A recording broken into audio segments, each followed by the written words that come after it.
현실을 그대로 보여주는 것보다 현실을 비유적으로 보여주는 게 더 강력한 설득력을 발휘하는 경우가 많습니다. 특히 대중들이 편하게 다가갈 수 있는 것들에 빗대어 설명을 하면 이해하기도 쉽기 때문에 더 많은 사람들의 호응을 얻을 수 있기도 합니다. 동물농장이라는 이 책도 동물에 빗대어 쓴 우화입니다. 어떤 마을의 동물농장에서 벌어지는 사건을 다루고 있는데 실제로는 러시아의 볼셰비키 혁명부터 스탈린 통치 시점까지를 이야기하는 것입니다. 그리고 그 속에서 무엇이 잘못됐는지 읽는 사람들 스스로가 깨우칠 수 있도록 돕습니다. 물론 이 책을 통해서 현실을 직시하지 못한다고 해도 그냥 책 내용 자체로도 충분히 재미가 있습니다.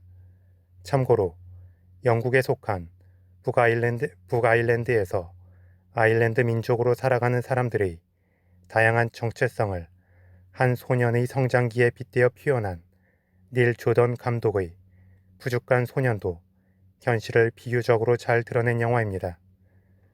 동물농장의 책의 줄거리는 이렇습니다. 존스라는 사람이 운영하는 농장이 있는데 농장 운영이 어려워진 상태여서 동물들도 힘들어합니다. 그때 늙은 돼지가 말합니다. 먹을 것을 풍족하게 먹지 못하는 지금도 힘들지만 그렇다고 열심히 일해도 결국 존스라는 사람만 풍족할 뿐 동물들 전체가 풍족할 수는 없다는 것입니다. 그래서 인간은 적이고 그렇기 때문에 혁명을 일으켜야 한다고 주장합니다. 그렇게 동물들의 마음에 혁명의 불씨를 심어놓고 늙은 돼지는 죽습니다. 그 후 동물들은 네 발은 좋고 두 발은 나쁘다는 구호와 함께 혁명을 일으키고 존스를 농장에서 몰아냅니다. 그 뒤에 농장의 리더가 된 것은 스노볼이라는 돼지와 나폴레옹이라는 돼지였습니다. 두 돼지는 사사건건 의견 충돌을 일으킵니다. 그런데 스노볼과 나폴레옹은 추구하는 바가 틀리고 지적인 능력도 틀립니다. 스노볼이 이상주의자이고 이론가인 것에 비해서 나폴레옹은 현실주의자이고 이기적인 성향이었습니다. 그런데 결국 스노볼이 쫓겨나고 나폴레옹이 권력을 잡습니다. 아무리 큰 이상과 지적 능력이 있다고 해도 결국 살아남는 것은 기회주의자인 경우가 많은 게 현실이기도 합니다. 그렇게 기회를 잡은 나폴레옹은 자신과 같은 종족인 돼지들을 우대하면서 권력을 공고히 하고 사나운 개들을 비밀경찰처럼 활용해서 다른 동물들을 위협합니다. 동물들은 일단 인간이자 자신들의 주인이었던 존스가 사라졌기 때문에 이제는 다른 누군가가 아니라 자신들만을 위해 일한다는 착각에 빠집니다.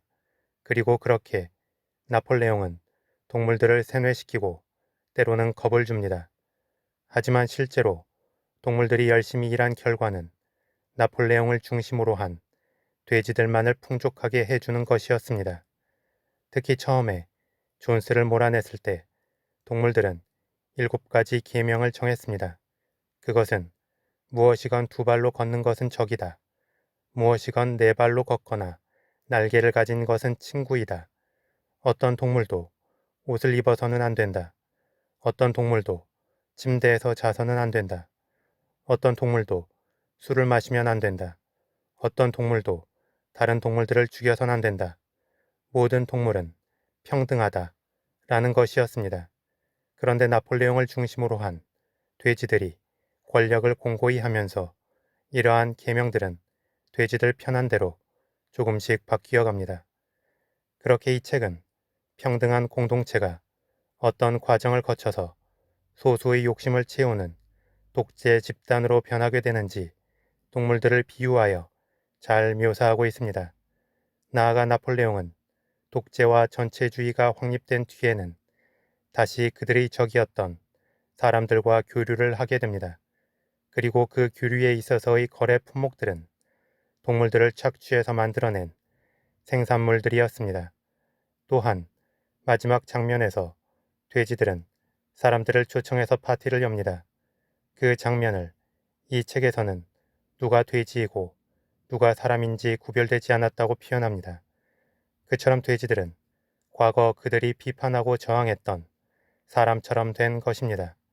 결국 초반에 아무리 정의를 외친다 한들 결국은 동일하게 욕망으로 수렴해감을 알 수 있습니다. 이 책에서 또 주목할 점은 돼지들을 제외한 나머지 동물들의 행태입니다. 그것은 바로 우리의 일반적인 모습을 대변합니다. 비밀 경찰인 개들은 맹목적으로 정권에 헌신합니다. 그리고 양들은 집단적으로 대세의 흐름에 편승하고 반항하지 않습니다. 까마귀는 자유롭게 여기저기를 날아다니면서 현실의 문제에 연연하지 않습니다.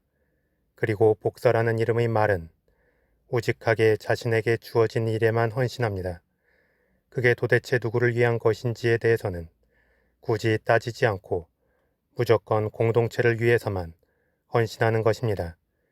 이처럼 돼지를 제외한 주변 동물들의 행태를 보면 해악스럽기도 하지만 한편으로는 우리의 모습 같아서 씁쓸하기도 합니다. 즉, 나폴레옹과 돼지들이 독재 권력을 잡을 때 견제를 왜 안 했는지 비판하는 사람도 있을 수 있지만 과연 적극적으로 강한 자에게 대항할 수 있는 사람이 몇이나 될까 싶기도 합니다.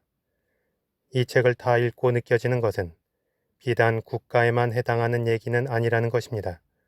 이 책도 어떤 거대한 집단이 아닌 하나의 농장에 준해서 이야기를 펼쳐나갑니다. 그것은 우리 주변에서도 충분히 전체주의 이념으로 무장한 작은 조직들이 많이 생길 수 있음을 의미합니다. 갑질을 일삼는 여러 기업의 총수들이나 그 가족들의 모습도 비슷한 맥락일 것입니다. 수년간 그렇게 독재 경영권을 행사해 오고 있지만 그 누구도 그것을 무너뜨리지 못합니다. 뒤에서는 소곤소곤대지만 정작 앞에서는 고개를 숙일 수밖에 없는 게 우리의 현실적인 모습인 것입니다.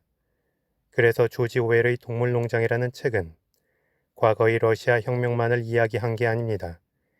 인류가 존재한다면 영원히 동물농장과 같은 모습은 반복될 가능성이 큽니다. 예전에 데니스 간젤 감독의 디 벨레라는 독일 영화를 본 기억이 있습니다. 학교 선생님이 학생들에게 어떻게 히틀러와 같은 독재 권력이 뻗어나갈 수 있는지를 알려주는 과정에서 실제로 학생들이 집단 행동을 벌이고 무섭게 변해가는 모습을 잘 묘사한 영화입니다. 특히 주목할 점은 이 영화가 실제 사건을 바탕으로 했다는 것입니다.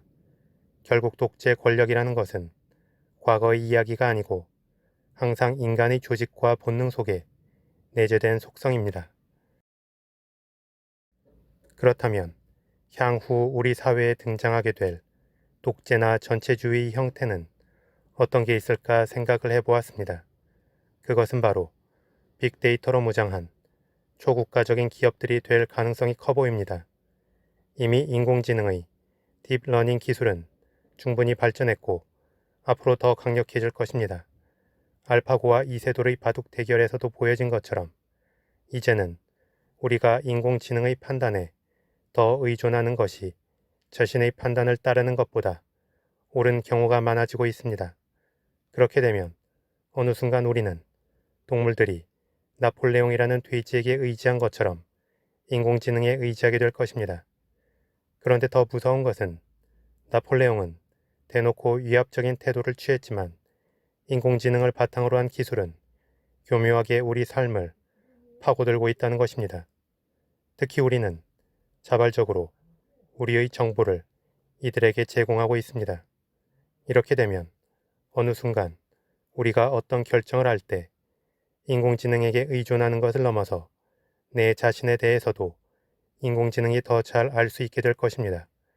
그렇게 된다면 우리는 과거의 혁명도 하나의 신화가 되는 시대로 접어들게 될 것입니다.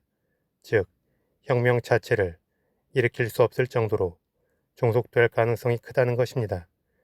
결국 우리는 아무리 독재나 전체주의에 대한 견제의식을 가지고 있다고 해도 어떤 대세적 흐름 속에서는 참 무능력해질 수밖에 없는 것 같습니다. 알면서도 당하는 것입니다. 그렇게 본다면 다시 인류가 스탈린의 시대나 히틀러의 시대로 돌아간다고 해도 우리는 그들의 독재 권력을 막기 힘들지 않을까 생각이 듭니다. 과거는 현재를 비추는 거울이라고 말합니다. 그 이야기는 결국 역사는 반복된다는 것입니다. 그래서 현재를 살아가는 우리는 미래에 대해서 긍정적인 희망만 품고 살 수는 없는 것 같습니다.